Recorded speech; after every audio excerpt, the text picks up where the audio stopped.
क्या आपने कभी सोचा है कि इस ब्रह्मांड में सबसे आकर्षक, सबसे ज्ञानी, सबसे सशक्त कौन है? क्यों भगवान श्री कृष्ण को पूर्णावतार कहा जाता है? उनकी महानता का रहस्य छिपा है उनकी 16 दिव्य कलाओं में। आज हम जानेंगे इन 16 कलाओं का गूढ़ रहस्य और इनका हमारे हर जीवन पर कितना गहरा प्रभाव है। राधे राधे। सनातन शास्त्रों में कला का अर्थ केवल चित्र, संगीत या नृत्य तक सीमित नहीं है।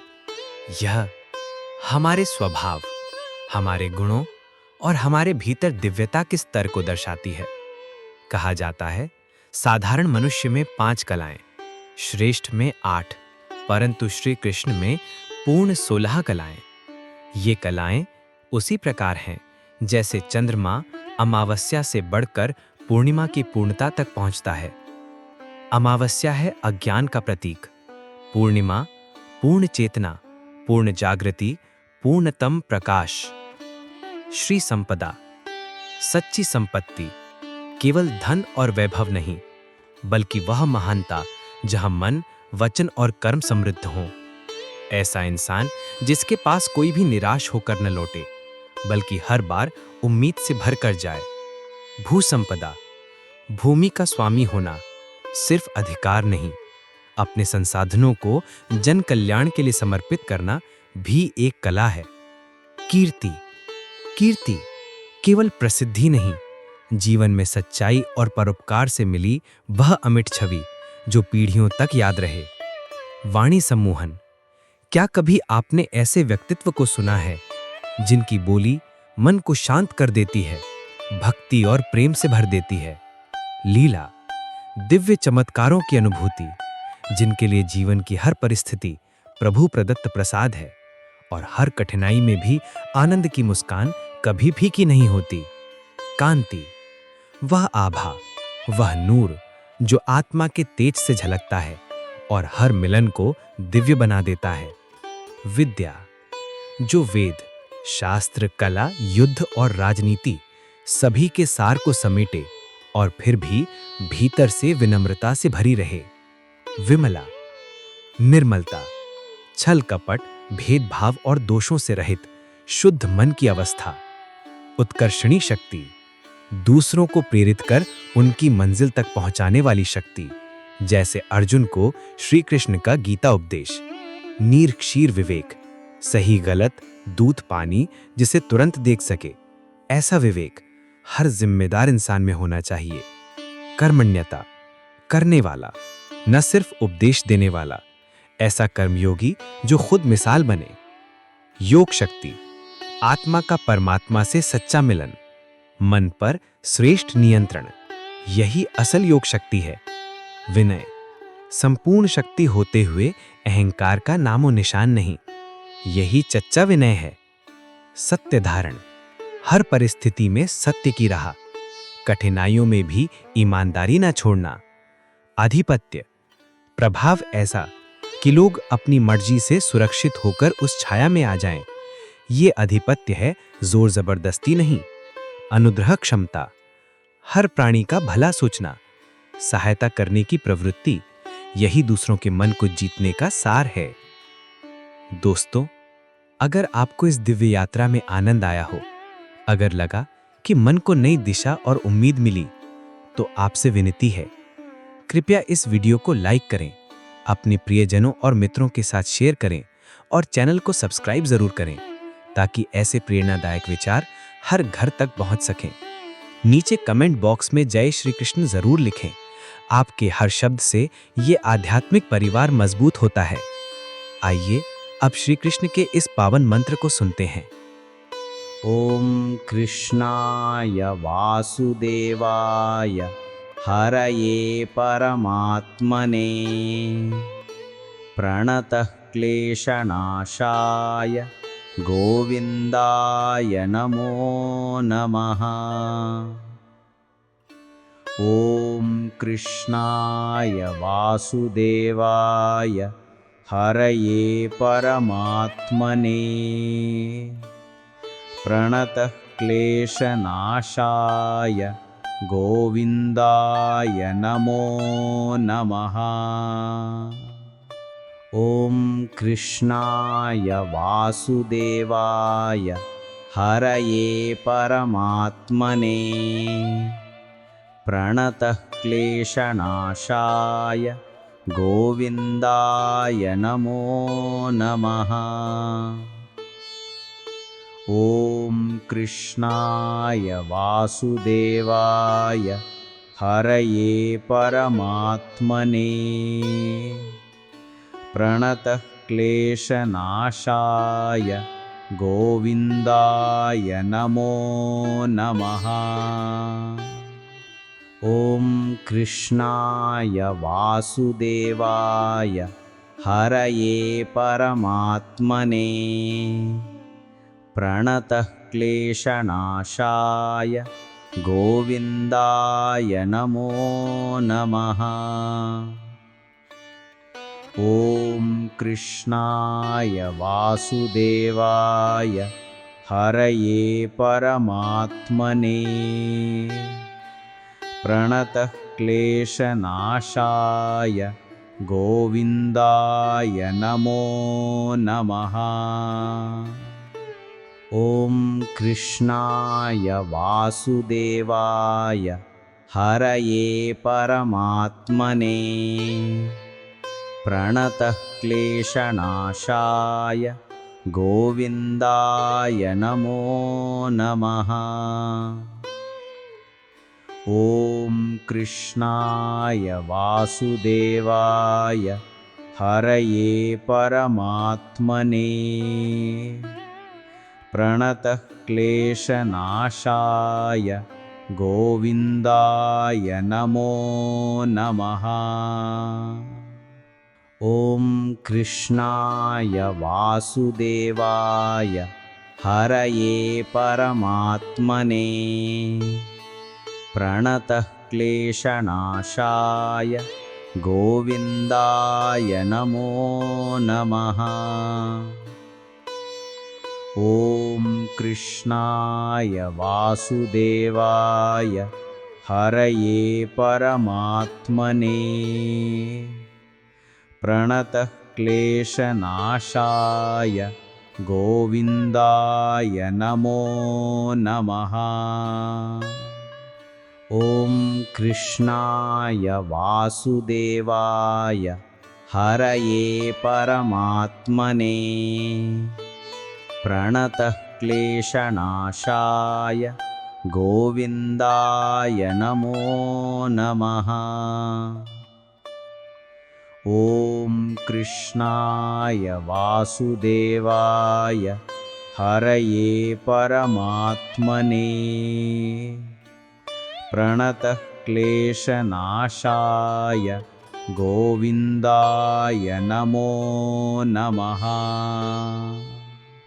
ॐ कृष्णाय वासुदेवाय हरये परमात्मने प्रणतः क्लेशनाशाय गोविन्दाय नमो नमः। ॐ कृष्णाय वासुदेवाय हरये परमात्मने प्रणतः क्लेशनाशाय गोविन्दाय नमो नमः। ॐ कृष्णाय वासुदेवाय हरये परमात्मने प्रणतः क्लेशनाशाय गोविन्दाय नमो नमः। ॐ कृष्णाय वासुदेवाय हरये परमात्मने प्रणतः क्लेशनाशाय गोविन्दाय नमो नमः।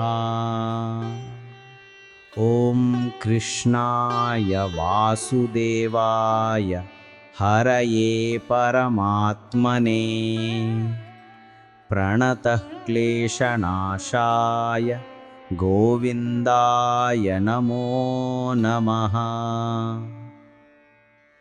ॐ कृष्णाय वासुदेवाय हरये परमात्मने प्रणतः क्लेशनाशाय गोविन्दाय नमो नमः। ॐ कृष्णाय वासुदेवाय हरये परमात्मने प्रणतः क्लेशनाशाय गोविन्दाय नमो नमः। ॐ कृष्णाय वासुदेवाय हरये परमात्मने प्रणतः क्लेशनाशाय गोविन्दाय नमो नमः। ॐ कृष्णाय वासुदेवाय हरये परमात्मने प्रणतः क्लेशनाशाय गोविन्दाय नमो नमः। ॐ कृष्णाय वासुदेवाय हरये परमात्मने प्रणतः क्लेशनाशाय गोविन्दाय नमो नमः। ॐ कृष्णाय वासुदेवाय हरये परमात्मने प्रणतः क्लेशनाशाय गोविन्दाय नमो नमः। ॐ कृष्णाय वासुदेवाय हरये परमात्मने प्रणतः क्लेशनाशाय गोविन्दाय नमो नमः।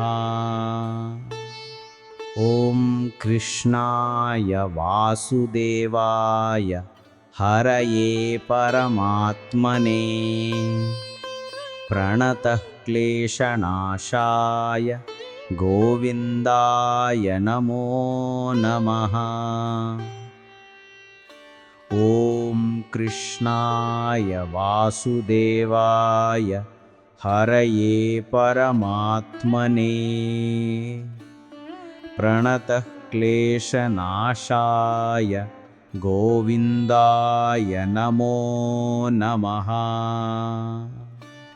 ॐ कृष्णाय वासुदेवाय हरये परमात्मने प्रणतः क्लेशनाशाय गोविन्दाय नमो नमः।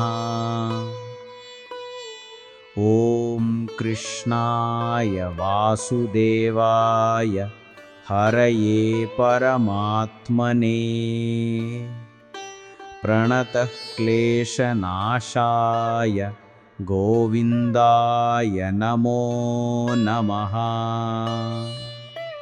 ॐ कृष्णाय वासुदेवाय हरये परमात्मने प्रणतः क्लेशनाशाय गोविन्दाय नमो नमः। ॐ कृष्णाय वासुदेवाय हरये परमात्मने प्रणतः क्लेशनाशाय गोविन्दाय नमो नमः। ॐ कृष्णाय वासुदेवाय हरये परमात्मने प्रणतः क्लेशनाशाय गोविन्दाय नमो नमः। ॐ कृष्णाय वासुदेवाय हरये परमात्मने प्रणतः क्लेशनाशाय गोविन्दाय नमो नमः। ॐ कृष्णाय वासुदेवाय हरये परमात्मने प्रणतः क्लेशनाशाय गोविन्दाय नमो नमः। ॐ कृष्णाय वासुदेवाय हरये परमात्मने प्रणतः क्लेशनाशाय गोविन्दाय नमो नमः। ॐ कृष्णाय वासुदेवाय हरये परमात्मने प्रणतः क्लेशनाशाय गोविन्दाय नमो नमः। ॐ कृष्णाय वासुदेवाय हरये परमात्मने प्रणतः क्लेशनाशाय गोविन्दाय नमो नमः। ॐ कृष्णाय वासुदेवाय हरये परमात्मने प्रणतः क्लेशनाशाय गोविन्दाय नमो नमः। ॐ कृष्णाय वासुदेवाय हरये परमात्मने प्रणतः क्लेशनाशाय गोविन्दाय नमो नमः।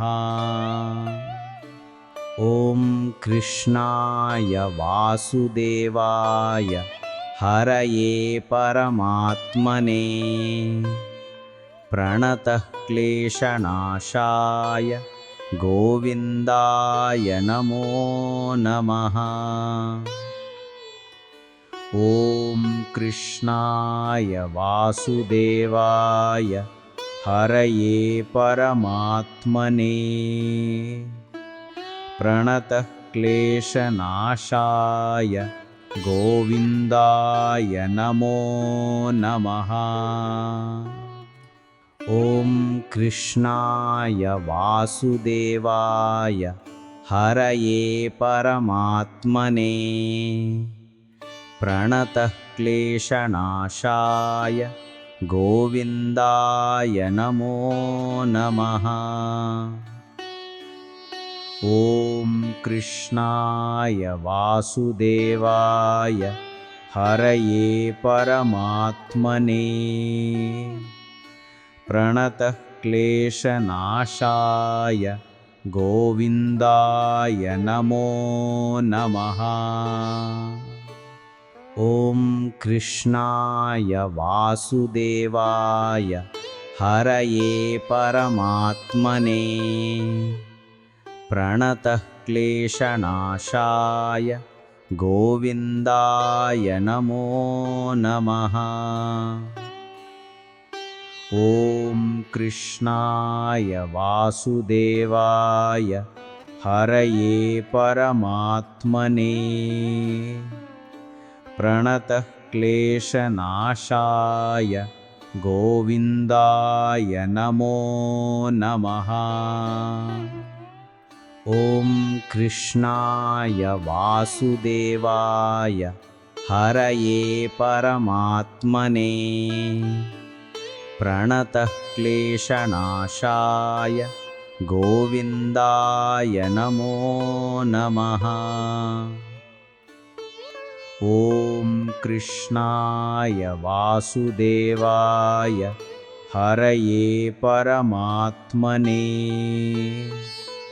प्रणतः क्लेशनाशाय गोविन्दाय नमो नमः। ॐ कृष्णाय वासुदेवाय हरये परमात्मने प्रणतः क्लेशनाशाय गोविन्दाय नमो नमः। ॐ कृष्णाय वासुदेवाय हरये परमात्मने प्रणतः क्लेशनाशाय गोविन्दाय नमो नमः। ॐ कृष्णाय वासुदेवाय हरये परमात्मने प्रणतः क्लेशनाशाय गोविन्दाय नमो नमः। ॐ कृष्णाय वासुदेवाय हरये परमात्मने प्रणतः क्लेशनाशाय गोविन्दाय नमो नमः।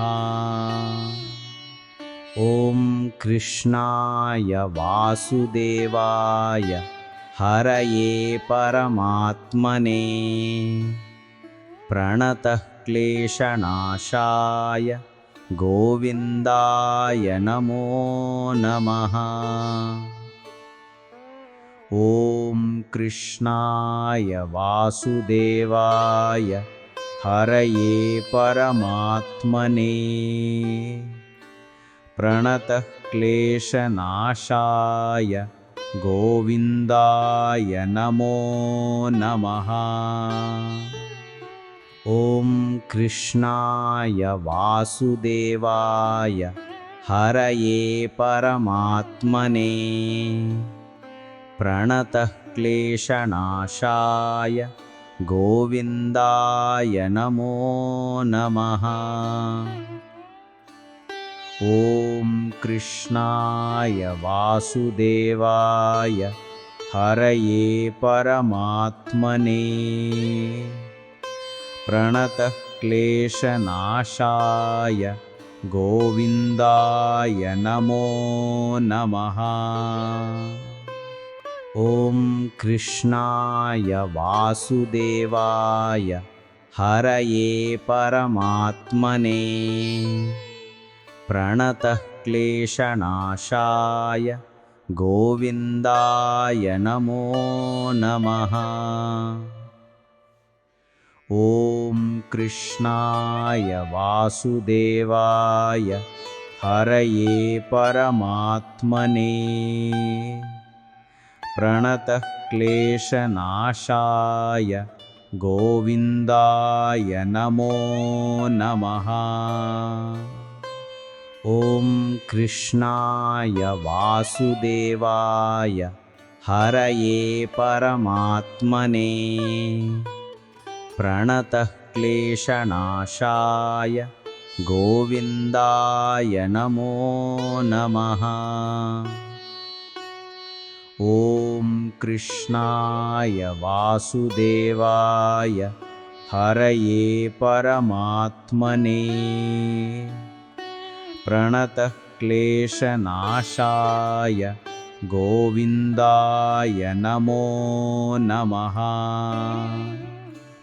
ॐ कृष्णाय वासुदेवाय हरये परमात्मने प्रणतः क्लेशनाशाय गोविन्दाय नमो नमः। ॐ कृष्णाय वासुदेवाय हरये परमात्मने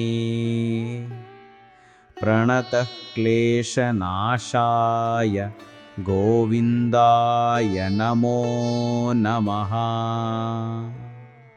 ॐ कृष्णाय वासुदेवाय हरये परमात्मने प्रणतः क्लेशनाशाय गोविन्दाय नमो नमः।